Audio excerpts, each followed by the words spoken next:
the Tevanari, also known as the Grim Lords, the Cambrian gods, the Dark Titans, and the Black Ones, are a group of 5 unique and very powerful ancient demons. However, one will be addressed separately. It is said that the Tevanari cannot be killed, except for the fifth one that was killed during the battle between the Great Being and between the Tevanari and the Great Being and the enemy. After this battle, the Tevanari were first trapped in the Maw, where they existed, influencing Lemuria until they were later released again by Lemuria's destruction.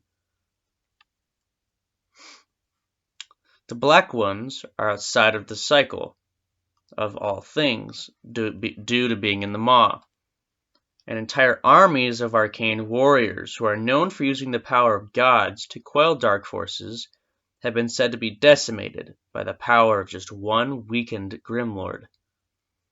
They are the most powerful demons yet encountered, however, are to be unassociated with the demons serving in hell, and are more akin to eldritch cosmic entities other than gods, or let alone demons. Perhaps because they most resemble men, as clever and manipulative as any trickster god, with a penchant cruel irony that is human, scarily. While the demons of Lilith largely engage in the bribery of mortals, Tevanari use mortals' own best nature against them. They will use the wits of clever men to outsmart themselves. They will use the strength of men to crush themselves. They will make the humblest of men forget who they are. They will make jealous men possess fear for who they've become. They turn corruption and they ruin into a mosaic art. They are the most insidious of creatures. Such is their strength, and it is said that when a necromancer summons their power to resurrect their dead, their power doesn't produce an undead reanimated warrior, but the body is retrospectively changed into an arcane horror of great power. On Lemuria, the Tevanari were worshipped by the Aelic Empire as beings that preside over the worst aspects of existence: disease, terror, spite, pain, evil, corruption, pride, non-existence, nightmare, tragedy, horror, and malevolence. They serve not as shepherds of the Aelicans, but rather as figures of fear and dread. The Aelic Empire was founded by Abacus Dudelain, a Lemurian sorcerer who was once a renowned worshipper of the Great Being before her worship became dominant over Lemuria. Dudelain witnessed the barrier that separated the Tevanari from Lemuria begin to wear thin, and to protect his people, he founded the Aelic Empire, since he did not wield the sufficient amount of power to restore the barrier. He made the people of the empire believe in the Tevanari, and that an impending apocalypse where the Tevanari licked the bones of the great beings and the other Lemurian gods clean came. This made him a fear-mongering prophet of the Tevanari. The Aelic Empire worshipped them, sacrificed to them, they enacted their will, and they enslaved their enemies. They fought in terrible wars in the name of the Tevanari, because they truly believed that the Tevanari would break free from their bonds soon enough. They bet on the fact that perhaps they would be spared the hungering torment that the Tevanari would inflict by making them stronger. That is what the main difference between this religiously aggressive empire and, say, the Rathians is. The Rathians fight for the Lady Fauna. They kill in her name, and they build to show their dedication and desire, only her love, respect, and appreciation. The Rathians invoke Fauna's name in battle so that they may get her blessing and succeed.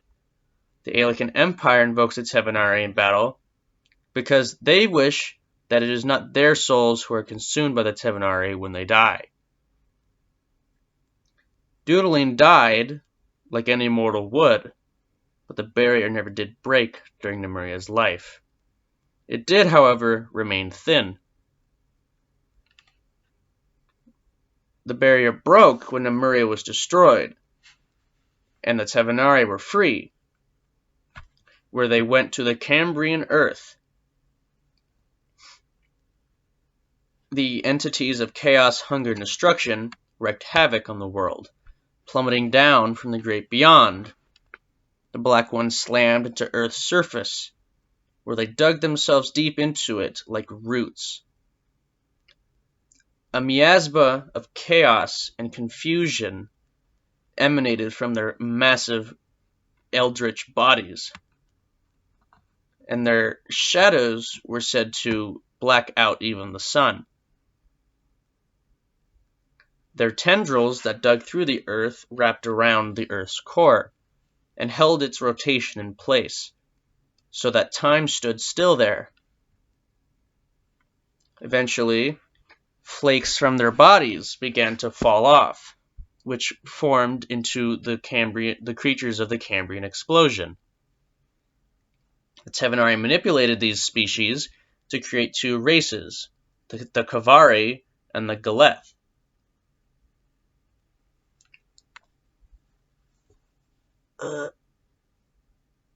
Who became fanatically loyal servants that built great citadels and temple cities around the colossal forms of their dark masters. However, the fifth Tevanari, whom they called the Absent Chaos, was also revered, but much differently than the others. The holdings of the Tevanari soon spread all over the entire planet, and they eventually formed the Maharn Tenevalel, their eldritch interstellar empire, which lasted 55.6 million years on Earth from the end of the preceding Ediacaran period to the beginning of the Ordovician period. The elves, who had already been living on the Earth, were enslaved, but not before there was a massive war between the Tevanari and the elves. Though the elves and their arcane warriors were mighty, could not stand against the Kavari and the Galeth, who were always sent out against them. Thought the old gods of the earth to counter the Tevanari's influence as of yet, the borders of the Maharn Tenevalel crept over much of the world. An age of eternal darkness and night descended, and the world became an abyss of destruction, death, and suffering.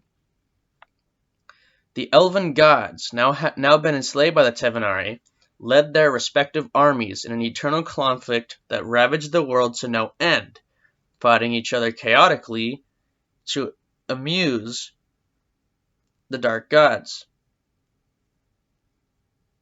After being created and instructed by the Great Being to bring life to the world that would soon be Earth, before she vanished, and along their journey across the cosmos, the old gods, with Lady Fauna, made their way to the Cambrian Earth to begin seeding life there. However, were unbeknownst to the Tevanari's presence. The old gods encountered the elves on a distant world, attempting to expand the Maharn Tenevalel beyond the borders of the Cambrian Earth. The elves vowed to drive the old gods back in the name of their dark masters. However, the army of the elves were soon defeated by the old gods and their angels. However, they soon discovered the Tevanari's insatiable hunger, and found the world that they were instructed to create life upon was twisted and corrupted. The old gods initiated a war with the Tevanari. However, they were unable to directly confront any of the four Tevanari as they were too powerful. The old gods managed to break their corrupt hold on the elven gods. Two groups agreed to an alliance, but not before one of the Tevanari directly attacked the meeting, commencing a great battle. This Tevanari was informed by a splinter faction of the elves that wanted to remain loyal to the Tevanari. These elves later became the Aelatari.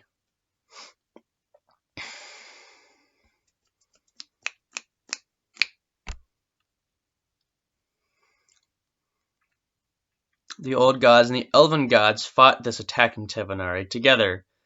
however, found that they could not even wound it. The elven god Zanan and the old god Dumat were slain by the Tevanari, while the others escaped. The gods realized that the Tevanari had become too powerful to be killed, so they had to seal them away from the earth, rather than attempt to kill them.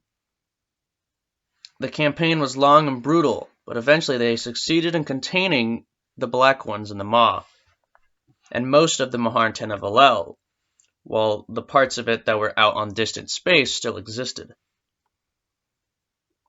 They also managed to drive the Tevanari to extinction. The animals that are created from the bodies of the Tevanari were purified by the light of the old gods, setting them on the path towards becoming humans.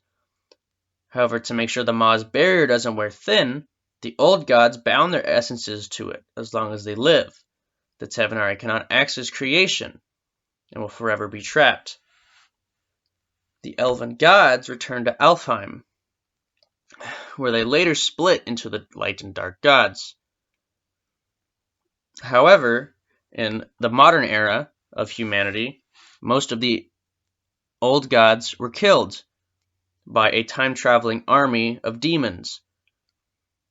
This weakened the barrier that separated the Tevanari, leaving only Lady Falna to hold up that banner. The Tevanari also molded the manimals using the dead souls of the Kavari, making the manimals actually reincarnations as well as puppets of the Tevanari. They also warped time, bringing old ruins and artifacts from Lemuria to this new world called Arcadia, which took form on the ashes of Earth. Dagon, one of the Dark Elven gods, attacked Arcadia later on and usurped Lady Falna's hold, temporarily killing her. This freed the Tevanari, where they were free during the entire span of Dagon's reign. When Lady Falna returned, the barrier did not restore itself. The Tevanari are free, no doubt influencing countless other worlds. But as for Arcadia, they are biding their time. While they were imprisoned, whether it was the first or the second time, the Tevanari were visited by the enemy. As told by the seer, the enemy appeared before the four Tevanari and demanded that they serve him, telling them what they will get as reward for serving him. The Tevanari answered the enemy by telling him that what he says they shall be given.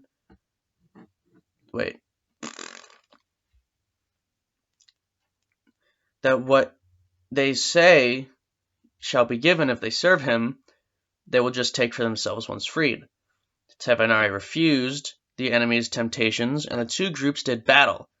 The enemy left the Maw, where a permanent scar existed upon all of his forms, to act as a reminder that one does not command the Tevanari.